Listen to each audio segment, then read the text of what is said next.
dalam hal ini kan kita tidak tahu persis ya, apakah seperti yang kelihatan damainya betul-betul damai, atau sebetulnya memang ada suatu reda, lebih reda. Tapi ditambah-tambah, sama juga seperti selebritis kan menambah suatu adegan yang seolah sangat uh, dekat ya, sudah betul-betul berdamai. Tapi kalau dilihat begitu, mestinya memang ada tetap perdamaian, bukan dari benci kemudian pura-pura seperti itu. Tipe dari Loli kelihatannya tidak begitu, tapi untuk tidak ada sandiwara sama sekali itu juga belum tentu. Hanya kalau kita lihat suatu perdamaian setelah suatu masalah yang sangat lama, ini kan sudah bertahun-tahun kejadiannya, kemudian akhirnya dengan kebencian-kebencian lalu akhirnya bisa berdamai. Perlu diperhatikan bahwa kalaupun ini betul-betul perdamaian yang murni, maka perdamaian itu harus tetap dijaga. Karena apa? Karakter masing-masing kan bisa saja tiba-tiba muncul kesal karena suatu masalah kecil. Jadi di situ harus ada toleransi masing-masing untuk masalah kecil, jangan dipersoalkan. Jika persoalan kecil tetap bisa diatasi, baru nantinya bisa terjadi perdamaian yang lebih sempurna. Bu, ini kan konflik ibu dan anak ini pada akhirnya kan berujung dengan kabar bahagia, itu dengan berdamai gitu, Bu. Tapi benar nggak sih, Bu, apa benar gitu dengan sebuah pelukan seorang Nikita Mirzani kepada Loli sehingga Loli akhirnya kayak luluh gitu? Ya, karena itu kita belum tahu apa yang terjadi sebenarnya. Tapi bukan berarti tidak ada artinya sama sekali. Jadi kita bayangkan ya, seseorang yang berkelahi maki-makian, kalau sampai berpelukan itu, mereka ada suatu perbaikan antara mereka, walaupun belum tentu semanis seperti yang diperlihatkan. Tapi kalau dari netizen pribadi sendiri, netizen menilai bahwa konflik yang sempat terjadi itu dan pada akhirnya berdamai ini dikarenakan diduga Nikmir ini akan masuk pakai baju oranye gitu, Bu, karena kasus lain, makanya dia ngebaik-baikin Loli seperti itu, katanya sih kayak gitu, Bu. Jadi kayak mengambil hati anak. Kita belum tahu lah apa yang ada di belakang semua itu. Kita harus mengetahui riwayatnya secara lebih detail. Tapi banyak netizen yang khawatir Loli itu hanya sandiwara, malah nanti bisa jadi akan mempengaruhi ibunya buat nebus si Fadil. Ada pemikiran seperti itu. Netizen itu curiga Loli tiba-tiba berubah dasar sama ibunya itu cuma sandiwara. Nanti ada mikir Loli itu bakalan mempengaruhi ibunya biar mau menebus si Fadil gitu, membebaskan. Karena itu kita tidak tahu ada apa yang dikatakan, apakah ini betul-betul suatu sandiwara 100%. Kelihatannya tidak, karena mereka betul-betul saling memaki. Tapi sebagian kebenaran ditambah dengan sandiwara itu mungkin saja. Tapi kalau kita lihat dari kejadian yang ada, sebetulnya kita perlu menyesuaikan dengan anak zaman sekarang. Anak sekarang tidak seperti anak dulu. Anak dulu itu orang tuanya ya sama sekali kita sangat tidak menyenangi, tapi kita tetap harus patuh pada orang tua. Tapi anak sekarang mereka juga ingin mempunyai hak yang sama. Jadi misalnya ibunya boleh memilih pacar, demikian juga Loli juga inginnya begitu. Walaupun mungkin karena dia masih remaja, dia belum berani secara frontal untuk mengatakan hal itu, tapi dalam hatinya seringkali anak zaman sekarang meminta persamaan. Berarti bisa dikatakan lebih sulit mendidik remaja zaman sekarang.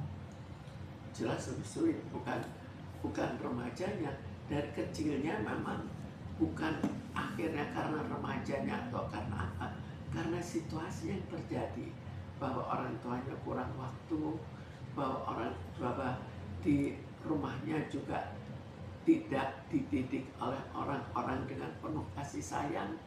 Kalau dulu kan ada nenek kakek, ada bibinya, ada pamannya, itu kan akhirnya memberikan kasih sayang yang cukup beda dengan sekarang, di mana masing-masing mempunyai tempat tinggal yang berbeda.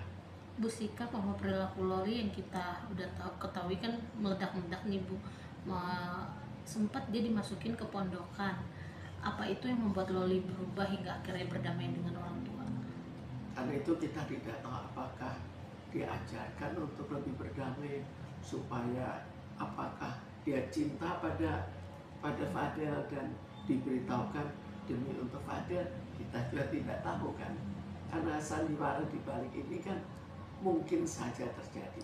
Jadi kalau secara psikologis, menurut Ibu sebagai seorang psikolog, psikiater ya, itu untuk Loli ini yang usianya baru 18 tahun, Belum 17. baru 17 ya, dengan kondisi pengalaman hidup dia yang Keras di luar. begitu pahit ya, boleh dibilang seperti itu. Untuk ukuran umur segitu kan seharusnya belum pantas untuk merasakan hal-hal seperti itu. Psikologisnya Loli untuk perkembangannya ke depan itu menurut Ibu bagaimana sih? Sekarang Loli itu anak remaja. Jadi ke remaja, kita tahu memang remaja banyak perubahan, banyak kesulitan perasaan yang dihadapi oleh remaja. Emosi-emosi yang terganggu itu juga lebih banyak pada remaja daripada anak-anak atau orang dewasa. Jadi itu sudah memang perubahan antara anak dan dewasa, terjadilah macam-macam perubahan emosional. Jadi emosi itu pada saat sekarang, walaupun pada Loli lebih daripada seharusnya, tapi tetap terpengaruh juga oleh usia remajanya. Karena itu tergantung pada keadaan berikutnya, pengalaman berikutnya, dan pengasuhan berikutnya. Terus kira-kira masa depan Loli ini untuk kedepannya bagaimana kira-kira ya, dengan pengalaman hidup dia yang pahit di usia seperti ini gitu? Ibaratnya publik sudah mengetahui lah Bu aibnya. Iya, aibnya begitu pahit, dia aborsi 2 kali. Kita lihat dari segi apa? Dari segi aibnya, maka memang lebih banyak orang akan menghindar, pria maksudnya, lebih banyak yang akan menghindar dari dirinya untuk menikahi. Tapi untuk main itu tetap nggak masalah kan, banyak orang yang senang iseng saja. Tapi bagaimana kehidupan berikutnya tergantung juga pada kepribadiannya, bagaimana kepribadian dasarnya, bagaimana pengasuhan sampai Loli menjadi remaja, dan bagaimana berikutnya. Semua ini akan menentukan. Bu, pihak musuh-musuhnya NM sendiri mengatakan bahwa Loli bisa seperti sekarang memilih berdamai karena habis bukan di pondokan Bu, tapi berobat ke orang pintar atau ke dukun. Ya, karena itu kita sebetulnya kan untuk menganalisa begini, kita harus tahu lebih banyak. Kita harus tahu juga apakah betul dukun itu berhasil. Apakah itu hanya ada hal yang lain di samping itu.